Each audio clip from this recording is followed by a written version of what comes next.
So what shall we talk about? The other evening you seemed to imply that to seek knowledge was an illusion, and the story you began with had the different levels of knowledge causing division. But something in us wants to seek. How do we seek in the right direction?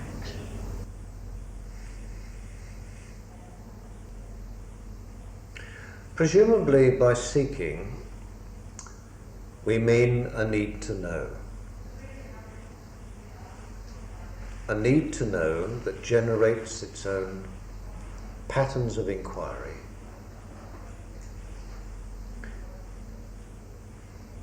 Its own exploratory psychological processes. And its own attendant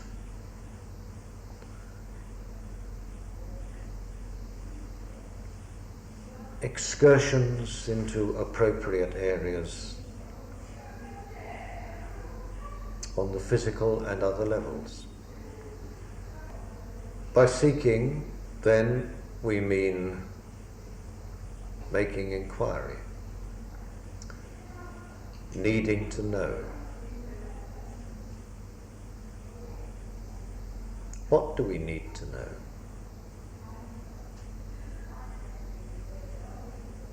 All of life is a needing to know. Surely the inner motivation of evolution is a needing to know more, and therefore a becoming more in order to experience more.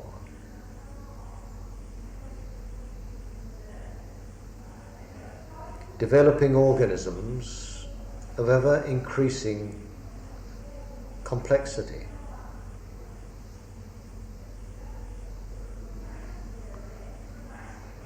In order to fulfill the impulse to becoming, which is the needing to know. The need, of course, implying first a sense of lack, and then a compulsion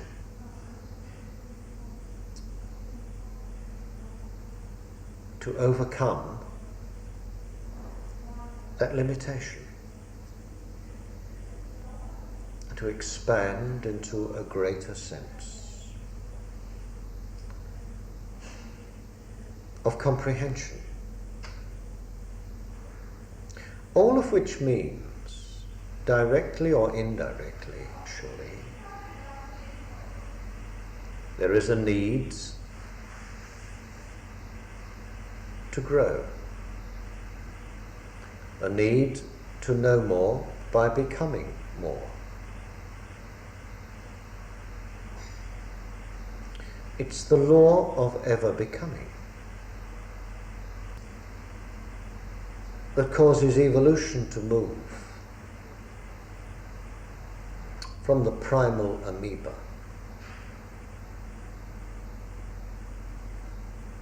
into the sublime Buddha over innumerable ages. But it happens because of the need to know, which is ultimately the need to become oneself.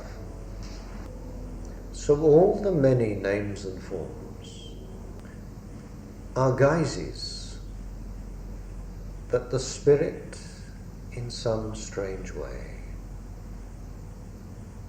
adopts and discards, and yet retains something of. In the course of enlargement,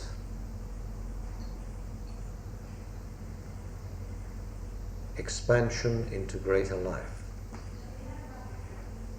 As life passes, then, from the simple to the complex, from the limited to the intelligence of great simplicity.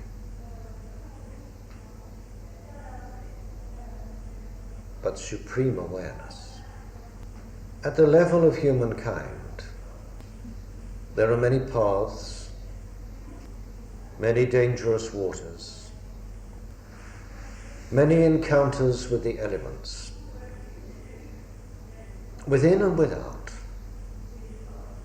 that must be negotiated, the experience of which constitutes the challenge.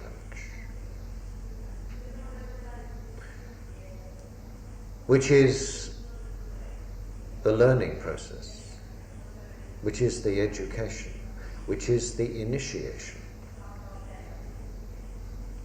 that the spirit must encounter in order to fulfill itself by knowing itself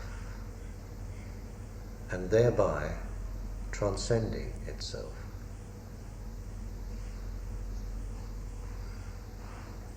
It's the unique destiny of a human being to know the infinite and yet to be an organic reality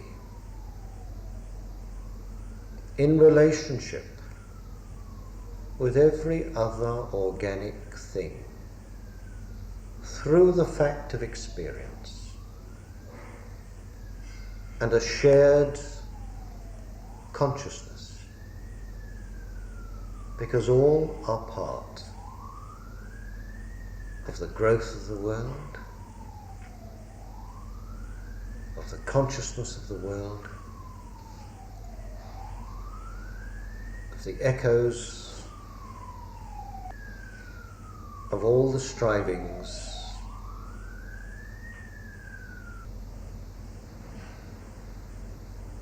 and so it is our destiny to have a comprehension without limit, but to be an organic entity that has a relationship, actual, immediate, historic,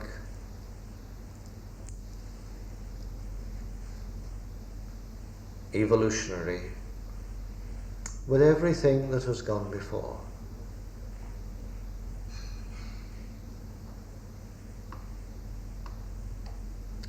If this is a truth, then in a sense, either for some in an immediate way, for almost everyone, in a way that is potential.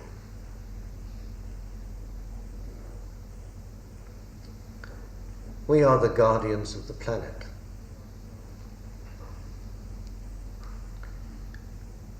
We are the princes of this solar system.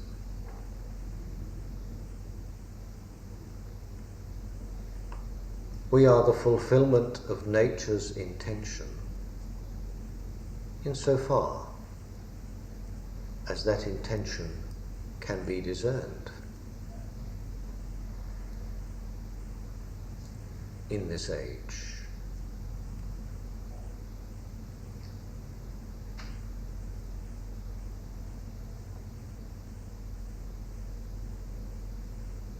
Everywhere is in confusion. We are in confusion. Why are we in confusion? We mention the cities.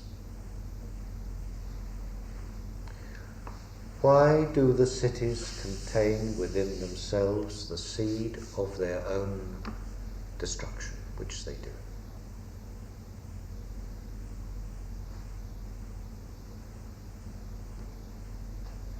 We have all the resources, physical, financial, intellectual, material,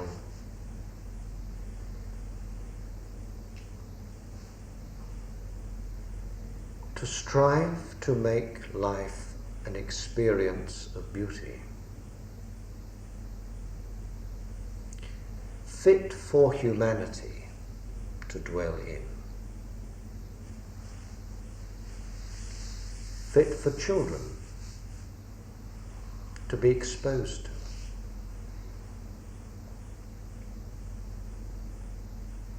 Why is it otherwise?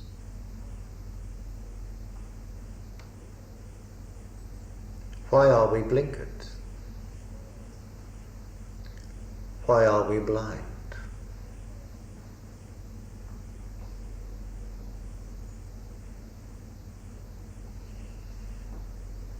Why have other cultures seemingly perceived this and like problems with much greater clarity, and probably at times with greater wisdom?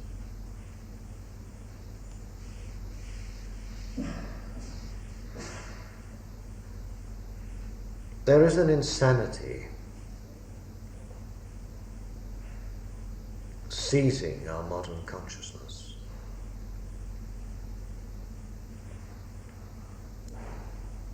The psyche is undergoing horrendous distortion. Can we survive it as a species? To what extent do we will to survive it?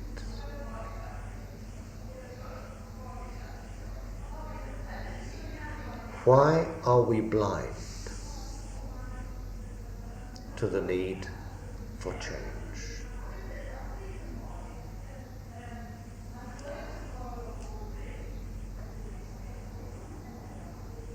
Why are we asking not the right questions? Not even always the expedient questions. Not even always the clever questions.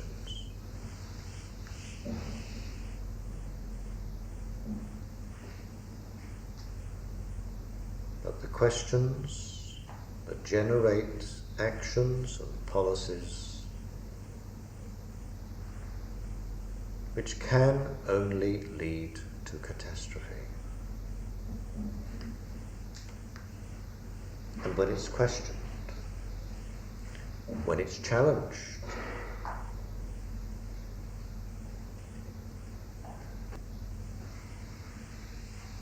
the one who seeks to offer a further perspective is pushed off the log.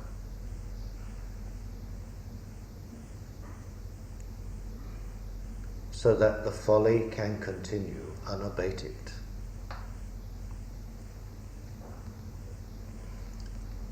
Undisturbed.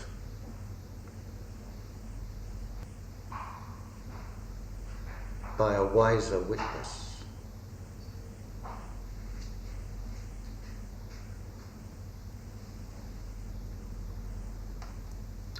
Why do we persecute the prophets? A perennial fact. Why do we chase false teachers? Why do we have the need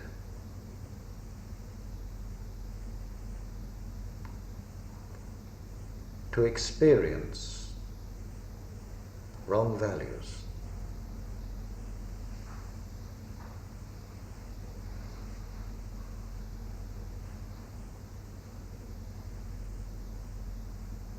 And what is to be done?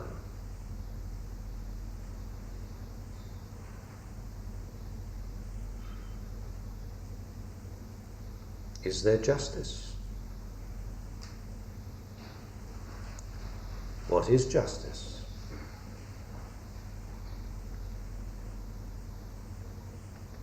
I've never bothered to inquire why in this country the statue of justice is blindfold.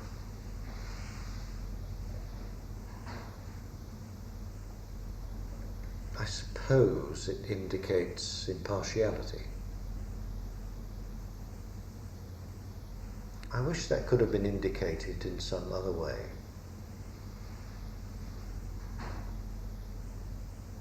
We would surely prefer that the dispenser of justice would have eyes wide open, all faculties firing, totally attentive.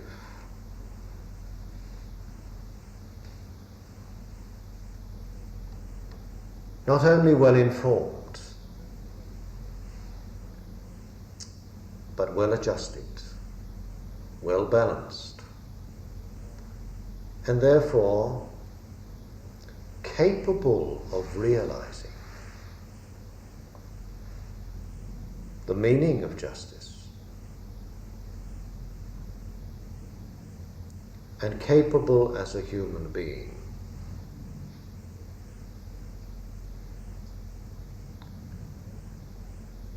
both of strength and compassion.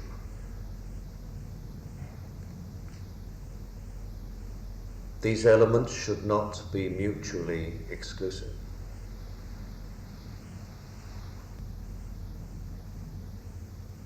So what is justice?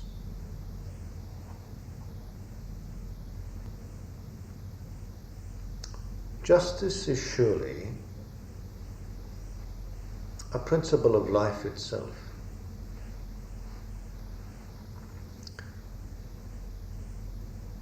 Inherent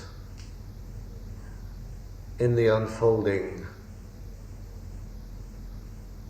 of the planet. Justice implies reciprocity, a balance based on experience and reaction to experience,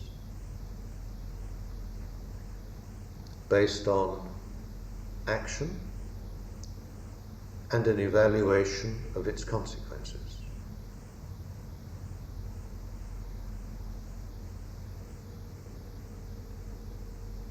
To be justice, there must be truth. And what is truth? Nothing to do with being blindfold. Everything to do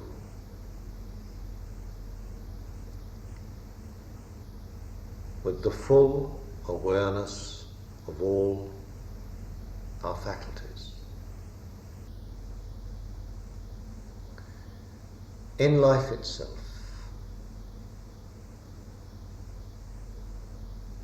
there is a balance, a cause and effect,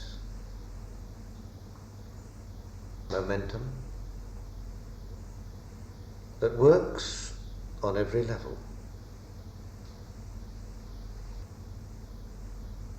Justice and truth are inseparable.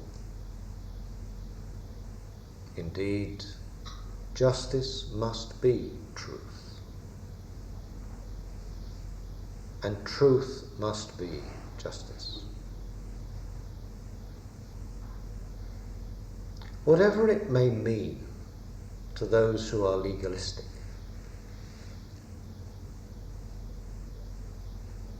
justice to less complex beings must mean, surely,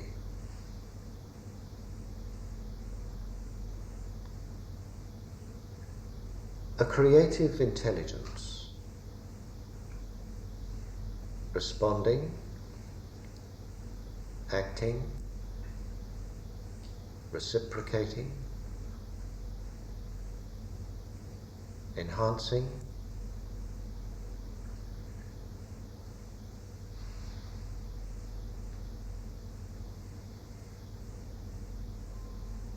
and contributing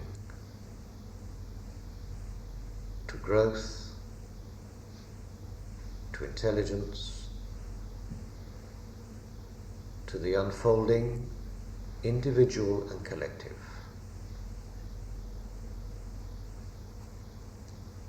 of our human state.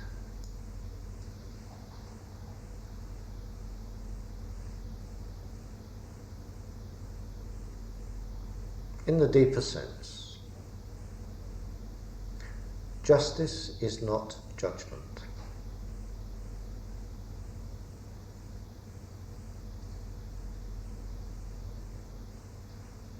Justice is that which happens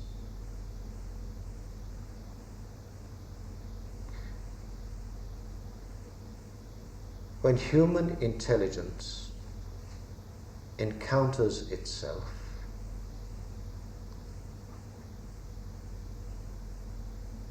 knows itself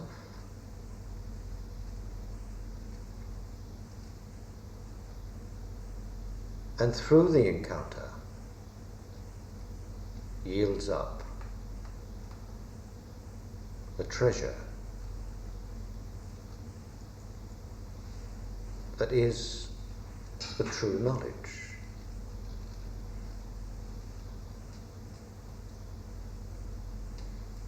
That which aids creativity, that which brings about our growth.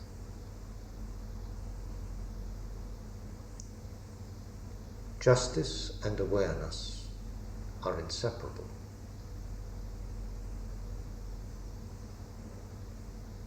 Awareness and knowledge are twins. One is the organic inevitability of the other.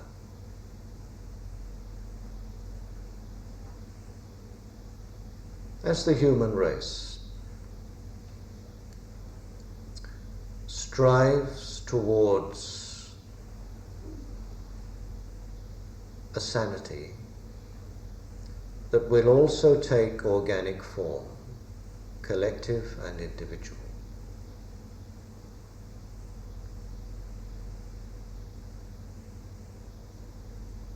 there must come a form of intelligence that is not just born of ancient enmities and prejudices, limitations,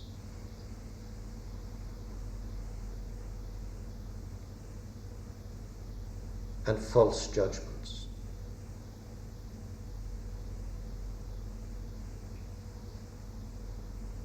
There must come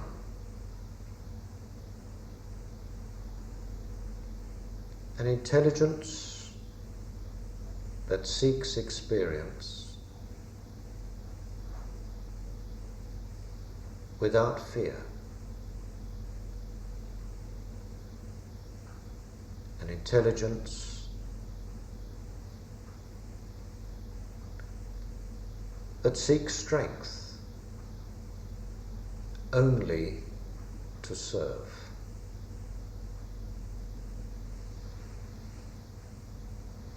An intelligence that serves only to find a shared enlightenment. How are we to realize what is, in fact, a new state of being?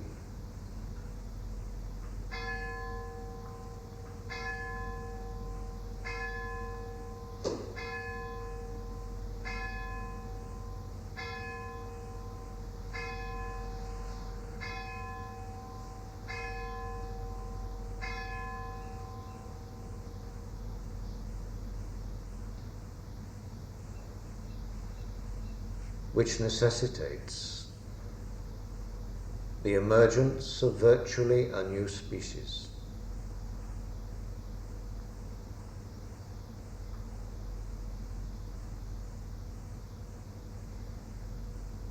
A humanity in balance. A humanity which is just and free.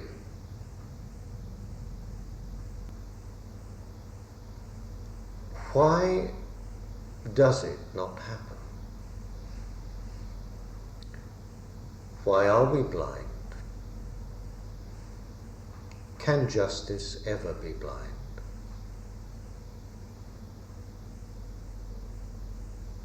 When the Lord said, "I come to bring sight to the blind,"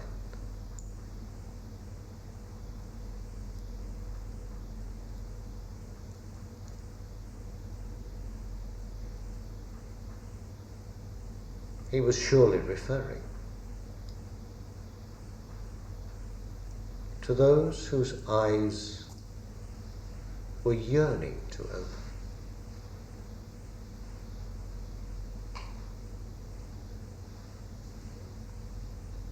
And to those with pretensions of being the knowers and the leaders and the guides.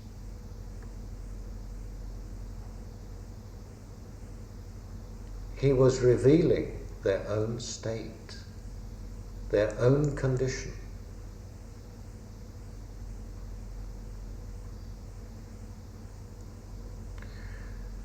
Of limitation born of false self-image and its inherent hypocrisy.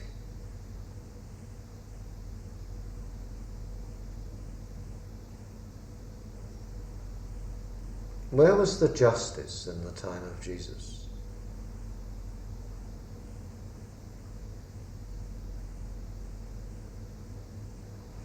Where is the justice now?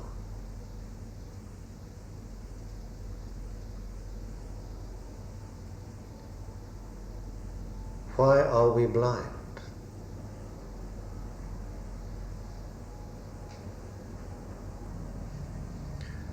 The hope of the world lies surely in the need to know, the need to become more, the need for all faculties to open to the sun of true knowledge, to the light of new life.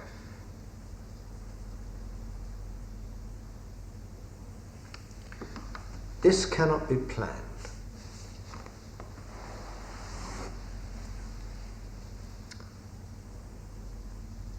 It cannot be premeditated. It can be prepared for.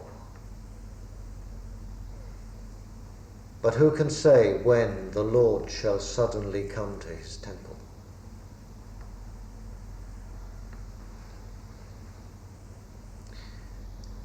It is our task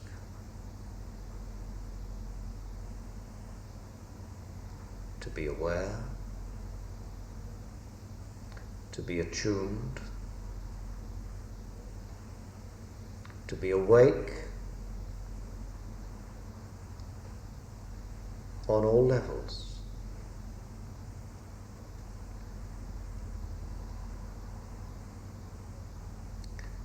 To be in balance.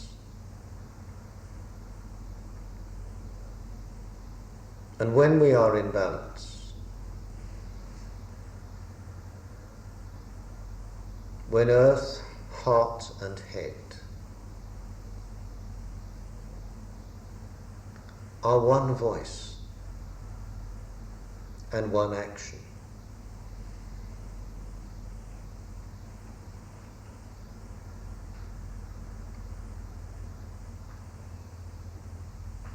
then new vision becomes a possibility.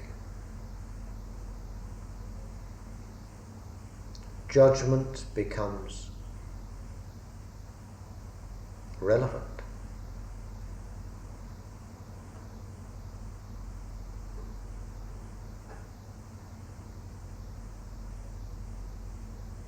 and justice.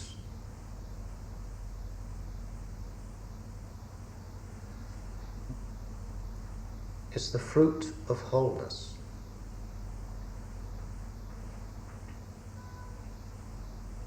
And this wholeness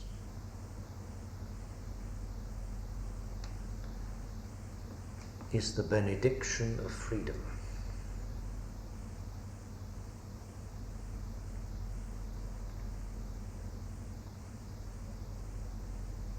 There is that within us which is ever free.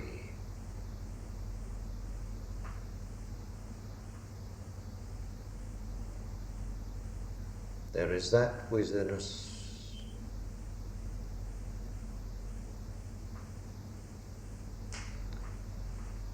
which will never abandon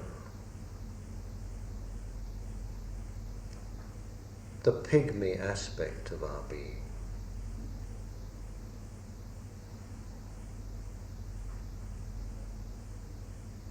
There is that within us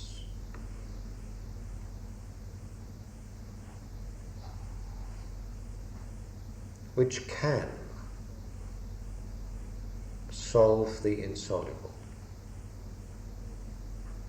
because it already knows the unknowable.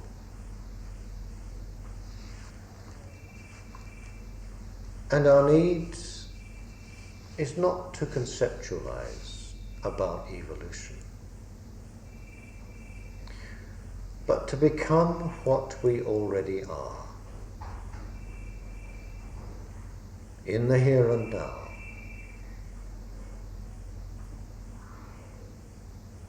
in the joy, in the peace, the harmony, the love.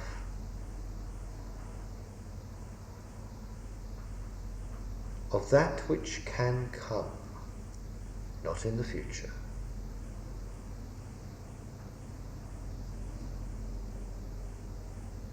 Not as an echo from the past,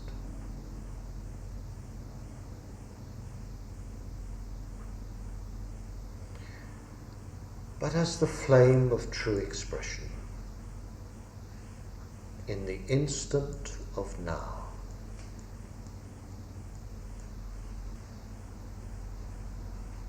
So walk on. Fear not. For lo, I am with you always, even to the end of the world.